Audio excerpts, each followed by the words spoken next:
Yeah,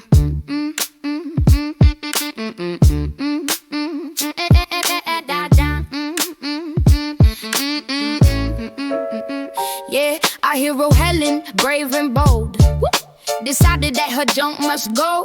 The dark garage was filled with mold and things she hadn't touched, with boxes stacked up to the roof. She channeled tidying up gurus. She needed space, she needed proof that she could win and clutter lose. Out went the skates from '94, the bread maker she never used, the broken lamp upon on the floor, and cables that left her confused. But at the bottom of a bin, she found a treasure quite bizarre, a porcelain cat with a toothy grin, holding a miniature guitar. It had one ear a little chipped, its eyes were painted slightly wrong. Into the donate box it slipped. She'd hated that cat for way too long. She drove it down to Thrifty Finds and dropped it with a joyful shout. Peace out, she cried to all the blinds and knickknacks that she'd kicked right out. A week went by, her shelves were bare, her soul felt light as summer air. And Karen knocked with style and flair, and something wrapped with extra care. Oh Helen, look, I saw this prize. I know you love your vintage style. I saw it and I thought of your eyes. Karen beamed a massive smile.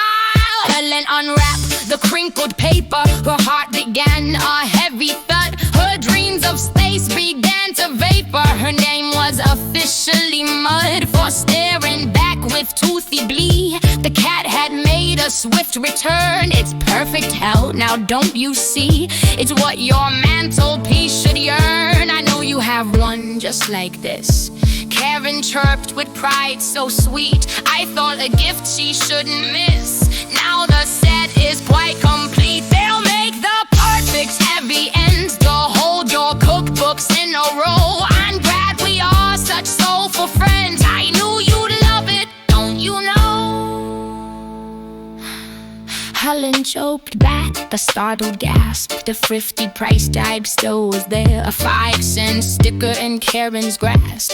Let Helen didn't even dare to mention that she'd owned this piece, or that she'd bitched it days before. The awkwardness had just increased as Karen parked it by the door. It's stunning car, it's truly grand, Helen lied through gritted teeth. The ugliest cat in all the land, with made in China underneath. She couldn't say, I know your gain. You bought this for a single buck. To call her out would be a shame. Despite her own horrific luck, she smiled and nodded, playing part while potting out the cat's demise. She held the ceramic to her heart with grateful moisture in her eyes. I'll put it right where it belongs, she promised with a secret wink.